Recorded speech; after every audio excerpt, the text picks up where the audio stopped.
Welcome to the Data Architect's Playbook, your guide to mastering data architecture within the TOGAF framework.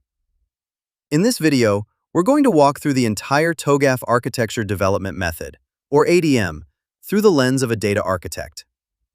Whether you're sitting the TOGAF exam or just getting started with enterprise data architecture, this is your roadmap.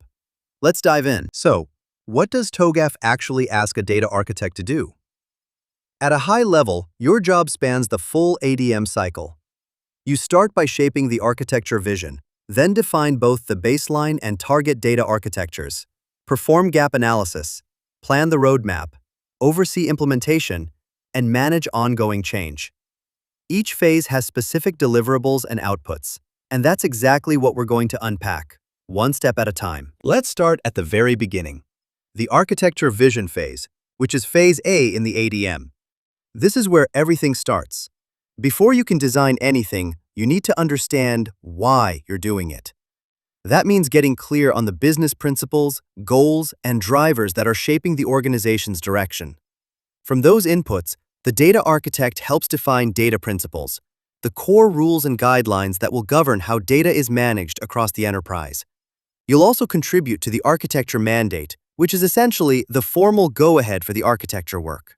And you'll look at capability assessments. What data capabilities does the organization currently have, and what does it need? Think of this phase as laying the foundation. If you get this right, everything that follows is much easier. Now we move into phase B territory, but with a data focus. One of the key tools here is what's sometimes called a matrix mapper, a way of aligning data entities to business functions. The idea is simple but powerful. Every part of the business has data needs. Sales needs customer data. Finance needs transaction data. HR needs employee data. The matrix mapper makes those relationships explicit. It links functional needs to logical data assets, showing you where data flows, where it's created, and where it's consumed. For the TOGAF exam, understand that this is about connecting the what of data to the who of the business. Next, let's talk about the Phase C engine, which is where data architecture really gets built out. Phase C is called Information Systems Architecture, and it's split into two parts, data architecture and application architecture. The Phase C engine is the mechanism that drives this work. Think of it as the processing core. It takes your inputs, which include business requirements, data principles, and the outputs from earlier phases, and transforms them into structured data architecture outputs. Those outputs include things like data entity definitions, data lifecycle models, and logical data models. The key insight here is that Phase C is not a one-off. It's an iterative engine that processes information in a disciplined, structured way. This brings us to an important concept, Phase C bifurcation. TOGAF actually allows you to address data architecture and application architecture either together or separately, depending on the complexity of your project. When you bifurcate, meaning split them apart, data architecture focuses on the what. What data exists, what it means, and how it's structured. Application architecture focuses on the how, which systems and applications process, store, and move that data. For the exam, know that both architectures must ultimately align with each other, even if you develop them in separate work streams. Let's look at a practical example of what a data architecture deliverable might look like. Customer Master Data Management, or C-MDM, is a classic use case. Imagine an enterprise where sales, marketing, support, and billing all hold their own version of customer data, each slightly different, often out of sync. A C-MDM platform acts as the foundational layer, a single source of truth for customer master data that all those business units connect to. As a data architect, your role is to define this kind of shared data platform in your target architecture. It illustrates how data architecture decisions have real enterprise-wide impact. Now that we understand what we're building toward, we need to document where we are today and compare it to where we want to be. This is the baseline versus target architecture step in Phase C. The baseline architecture captures the current state, often characterized by siloed data, inconsistent models, and constrained access. The target architecture describes the desired future state, integrated, governed, and aligned to business needs. The gap between these two pictures is what drives your roadmap. For the exam, make sure you understand that both baseline and target architectures need to be defined in terms of data entities, their relationships, and their lifecycle. Speaking of gaps, let's talk about gap analysis, which is formalized through what we call the Phase C gap engine.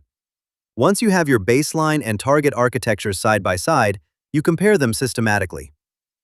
Components fall into three categories. Things that exist in the baseline but won't be carried forward. Those get eliminated. Things that exist in both. Those are retained. And things that exist only in the target. Those are new capabilities that need to be built or acquired. The outputs of this gap analysis feed directly into your candidate roadmap components. In other words, your gap analysis tells you what work needs to happen to get from where you are to where you want to be. With the gap analysis complete, you'll need to capture your architecture work in formal documents. TOGAF defines two key deliverables here that are often confused: the Architecture Definition Document and the Architecture Requirements Specification. Here's the key distinction. The Architecture Definition Document, or ADD, is a descriptive document. It describes the architecture, what it looks like, what the components are, how they relate. The Architecture Requirements Specification, or ARS, is a prescriptive document. It defines the requirements that the architecture must meet, the constraints, the quality criteria, the compliance mandates. Both are important, and both have a data-specific component. Know them for the exam. Let's go a level deeper into the Architecture Definition Document itself. Inside the ADD, you'll find content organized across three views: the baseline architecture, the target architecture, and the transition architectures, which we'll come to in a moment. For data, the ADD includes logical data models, data entity definitions, and data lifecycle descriptions. It's essentially the blueprint for your data architecture. Think of it as the master reference document that everyone, business stakeholders, application teams, governance bodies, can consult to understand the data architecture. Now we're moving into phases E and F, opportunities and solutions, and migration planning. This is where your architecture moves from definition to action. Phase E is about identifying how you'll get from the current state to the target and what the realistic options and building blocks are. Architecture building blocks, or ABBs, describe the what at a conceptual and logical level. Solution building blocks, or SBBs, describe the how at a more concrete, implementation-ready level. Phase F takes it further. You sequence the work into transition architectures, which are intermediate states that the organization moves through on its way to the target. Think of them as stepping stones. Each transition architecture is achievable and delivers incremental business value. With implementation underway, Phase G, implementation governance, becomes critical. This is where the data architect's role shifts from designer to overseer. You're no longer building the architecture, you're making sure it's being built correctly. Phase G involves reviewing architecture contracts, formal agreements between the architecture team and the implementation teams that define what must be delivered and how it must conform to the agreed architecture. You'll also be performing compliance assessments, checking whether actual implementations match the intended design. For data, this might mean reviewing whether data models are being implemented as specified or whether data governance policies are being followed. And finally, we reach Phase H, Architecture Change Management. Once your architecture is implemented, the world doesn't stand still. New technologies emerge, business strategies shift, market conditions change. Phase H is the mechanism TOGAF uses to manage these changes in a controlled way. When a change request comes in, it gets assessed for its impact on the architecture. Minor changes might be handled as architecture updates.